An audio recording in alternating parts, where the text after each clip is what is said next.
नमस्कार दोस्तों, TP insights में आपका स्वागत है। आज की वीडियो में हम बात करेंगे केयर हेल्थ इंश्योरेंस का जो क्लेम फॉर्म बी होता है वो कैसे भरा जाता है, क्या कुछ उसका प्रोसेस होता है, क्या कुछ उसके साथ सपोर्टिंग में डॉक्यूमेंट्स लगते हैं। ये सारा कुछ इस वीडियो के अंदर मैं डिटेल में बताने वाला हूँ। तो चैनल पे आप लोग नए हैं तो चैनल को सब्सक्राइब कर लीजिए, वीडियो को लाइक कर दीजिए। और वीडियो को शुरू करने से पहले मैं बता देना चाह रहा हूँ कि जब भी हम कोई रिम्बर्समेंट का फॉर्म भरते हैं वो या तो नॉन नेटवर्क हॉस्पिटल होने के कंडीशन में भरते हैं, या हमारा क्लेम अगर कैशलेस में रिजेक्ट हो जाता है और इंश्योरेंस कंपनी बोलती है कि आपको रिम्बर्समेंट में आना है अपने बिल लेके, तो उस कंडीशन में हम अपना क्लेम फॉर्म ए और बी भरते हैं। तो ए के बारे में मैं पहले वीडियो बना चुका हूँ, वो आप लोग देख लीजिए। आज की वीडियो में हम क्लेम फॉर्म बी के बारे में डिस्कस करने वाले हैं कि वो फॉर्म कैसे भरा जाएगा, क्या कुछ उसका प्रोसेस है। तो चलिए वीडियो को शुरू करते हैं।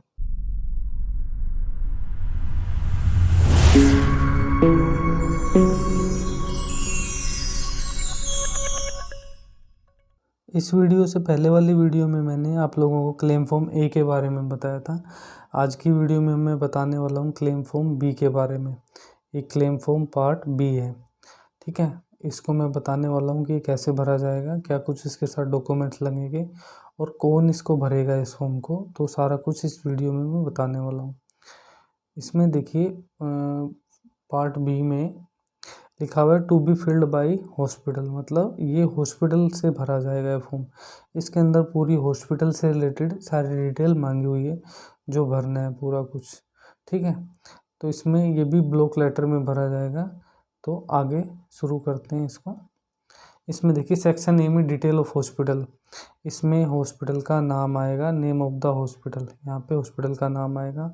हॉस्पिटल की कोई आईडी है, मतलब अगर नेटवर्क हॉस्पिटल होता है तो एक आईडी बन जाती है उनकी इंश्योरेंस कंपनी के साथ मिलके। अगर वो नेटवर्क हॉस्पिटल होते हुए अगर क्लेम रिजेक्ट हुआ है और फिर बाद में रिम्बर्समेंट लगा रहे हो तो यहाँ पे आप मेंशन भी कर सकते हो हॉस्पिटल की आईडी, वो टीपीए की टीम आपको बता देगी, या हॉस्पिटल का जो मैनेजमेंट टीम होती है वो भी आपको प्रोवाइड कर देगी।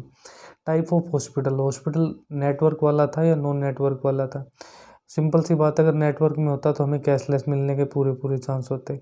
अगर नॉन नेटवर्क में है तो हमें सिर्फ नॉन नेटवर्क करना है। नॉन नेटवर्क में ही रिम्बर्समेंट का फॉर्म भरा जाता है मोस्टली। उसके बाद आता है D option, name of the treating doctor. Treating doctor वो होता है जो पेशेंट को ट्रीट करता है, इलाज देता है, शुरू से लेकर लास्ट तक सारा कुछ उसका प्रोसेस देखता है। एक पर्टिकुलर एक बंदा होता है वो टीपीए का भी थोड़ा बहुत देखता है, उसको पता होता है। तो वहाँ पे उस डॉक्टर का नाम यहाँ पे मेंशन करना है। क्वालिफ़िकेशन उस डॉक्टर की, ट्रीटिंग डॉक्टर की क्वालिफ़िकेशन क्या है वो यहाँ मेंशन करनी है।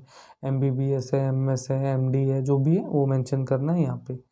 उसके बाद हमें नीचे registration number with state code, doctor के पास एक रजिस्ट्रेशन नंबर होता है जो उसने एमबीबीएस की पढ़ाई किया, जो भी पढ़ाई की हुई है वो यहाँ पे हमें मेंशन करना है। वो टीपीए की टीम प्रोवाइड करा देगी, वो आप हमें यहाँ पे मेंशन करना है। उसके बाद कॉन्टैक्ट नंबर, या तो डॉक्टर के नंबर है तो डॉक्टर के नंबर डाल दो यहाँ पे, अगर हॉस्पिटल के हैं तो भी चल जाएंगे क्योंकि सभी डॉक्टर अपने नंबर नहीं देते हैं। उसके बाद आता है section B, details of patient admitted. वो ये कह रहे हैं कि जो पेशेंट एडमिट हुआ है उसकी डिटेल हमें प्रोवाइड कीजिए। नेम ऑफ द पेशेंट, ए में name of the patient, patient का नाम आ जाएगा, फर्स्ट नेम, मिडिल नेम और ये सरनेम हो गया।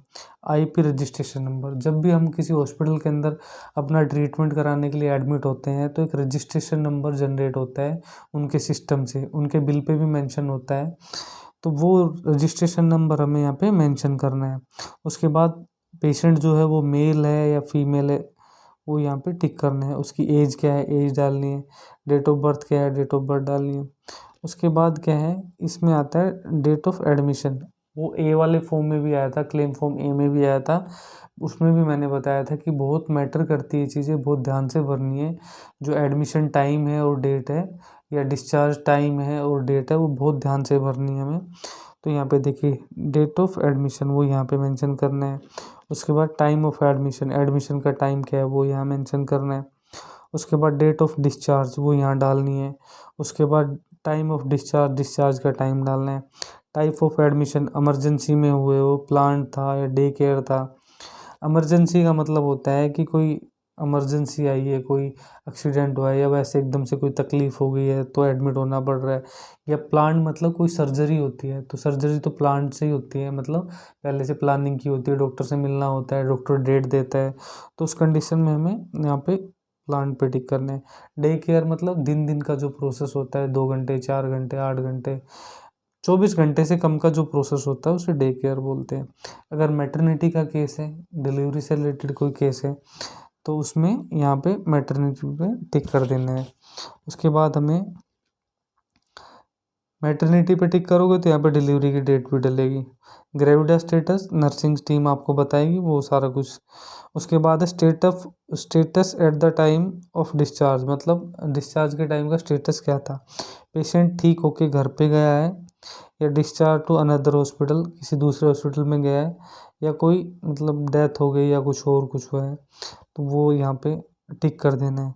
टोटल क्लेम्ड अमाउंट, कितना अमाउंट आप क्लेम कर रहे हो उसका टोटल, सब भी बिल का जो टोटल है वो यहाँ पे हमें मेंशन कर देना है।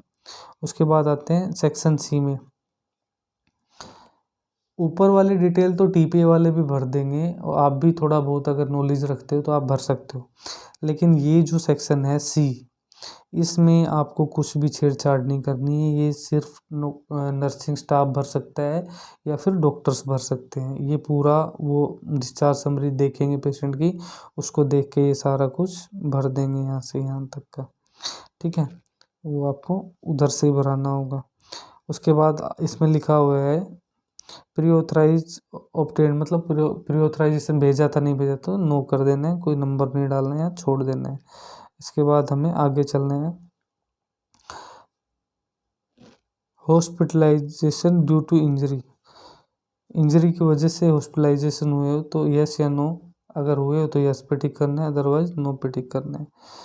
अगर वो फिर नो पे टिक करना है तो ऑटोमेटिकली सारी चीज़ें नो हो जाएंगी, सारी की सारी यहाँ पे। उसके बाद हमें सेक्शन डी में आना है। क्लेम डॉक्यूमेंट सबमिटेड चेकलिस्ट, ये भी बहुत इंपॉर्टेंट है। इसमें ए वाले में भी आया था कि क्या क्या डॉक्यूमेंट्स आप सपोर्ट में लगा रहे हो फॉर्म के, तो इसमें टिक कर देना है जो जो डॉक्यूमेंट्स लगा रहे हो। जैसे ड्यूली साइंड क्लेम फॉर्म, जैसे क्लेम फॉर्म भी है तो ये भरा हुआ फॉर्म सबमिट करेंगे। ओरिजिनल प्री ऑथराइजेशन रिक्वेस्ट, ये नहीं कर रहे हो तो नहीं है, ये तो नहीं होगा तो इसको छोड़ देना है। Copy of pre authorization approval letter, ये भी छोड़ देना है। Copy of photo ID patient, मतलब पेशेंट की आईडी जो है। डिस्चार्ज समरी मांगी हुई है। ऑपरेशन थिएटर अगर पेशेंट गया है तो उसके नोट्स होंगे वो मांगे हुए हैं। हॉस्पिटल का मेन बिल, हॉस्पिटल का बिल ब्रेकअप। बिल ब्रेकअप क्या होता है कि उसमें पूरा मेंशन होता है कि ये दवाइयों का है, ये रूम रेंट का है, ये डॉक्टर विजिट है, ये लैब टेस्ट के हैं, या कोई अलग से कोई टेस्ट हुआ है, वो सारा कुछ उसमें बिल ब्रेकअप में मेंशन होता है। इन्वेस्टिगेशन रिपोर्ट अटैच करनी है, सीटी हुआ है, एमआरआई हुआ है, यूएसजी हुआ है, वो सारा यहाँ पे मेंशन करना है। ईसीजी है, फार्मेसी बिल है, एमएलसी रिपोर्ट है, डेथ समरी अगर पेशेंट मर गया है तो, या अलग से कोई और है तो उसका मेंशन करना है यहाँ पे। उसके बाद आ जाते हैं हम नीचे सेक्शन ई में। Additional detail in case of non network hospital, only fill in case of non network. ये नॉन नेटवर्क हॉस्पिटल की डिटेल, अगर वो हॉस्पिटल नॉन नेटवर्क में है तो ही यहाँ पे उसकी डिटेल डालनी है। तो यहाँ पे हॉस्पिटल का एड्रेस आएगा यहाँ पे, उसके बाद city, state, pin code, hospital का रजिस्ट्रेशन नंबर डलेगा यहाँ पे, हॉस्पिटल का पैन नंबर डलेगा यहाँ पे, number of patient bed in patient, मतलब कितने टोटल बेड है हॉस्पिटल के अंदर वो यहाँ पे मेंशन करने हैं। Facilities available in the hospital, OT है, ऑपरेशन थिएटर है तो यस करना है, नहीं है तो नो करना है। आईसीयू है, यस या नो, है तो नो यस करना है, नहीं है तो नो करना है। अदर कोई फैसिलिटी है तो यहाँ पे मेंशन करनी है। उसके बाद आते हैं नीचे सेक्शन एफ में। डिक्लेरेशन बाय द हॉस्पिटल, ये हॉस्पिटल एक डिक्लेरेशन है, हॉस्पिटल इस पे पढ़ के यहाँ पे साइन स्टैम्प हो जाएगी। जो अथॉरिटी है वहाँ पे, डॉक्टर है या कोई और अथॉरिटी है वहाँ पे, वो यहाँ पे हॉस्पिटल की स्टैम्प लगा के और यहाँ पे साइन कर देंगे। यहाँ पे डेट डल जाएगी, यहाँ पे पैलेस डल जाएगा। तो ये था क्लेम फॉर्म भी, बहुत ध्यान से भरना है। जितनी सावधानी से भरोगे, क्वेरी लगने के या एडिशनल डॉक्यूमेंट्स नहीं मांगेगी कंपनी, और गलत भरोगे तो उतना ही क्लेम लंबा खींचेगा, टाइम लगेगा सेटल होने में। तो ये बहुत बारीकी वाली चीज़ें होती हैं, नहीं समझ में आती है तो आप किसी हॉस्पिटल में जाके या जिस हॉस्पिटल में आपने ट्रीटमेंट कराया है वहाँ पे जाके हेल्प ले सकते हो। कस्टमर केयर में बात करके हेल्प ले सकते हो। बाकी वीडियो तो मैंने बना ही दिया है, फिर भी आप लोगों के मन में इससे रिलेटेड कोई सवाल है तो आप लिख के भेजना।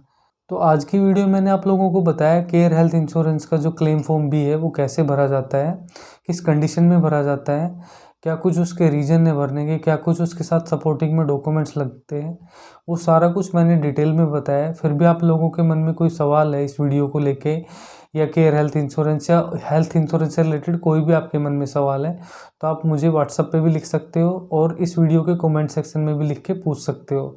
मैं आप लोगों को आंसर ज़रूर दूंगा। वीडियो अच्छी लगी हो तो आप लाइक कर दीजिए, चैनल को सब्सक्राइब कर लीजिए। मिलते हैं नेक्स्ट वीडियो में, तब तक के लिए नमस्कार।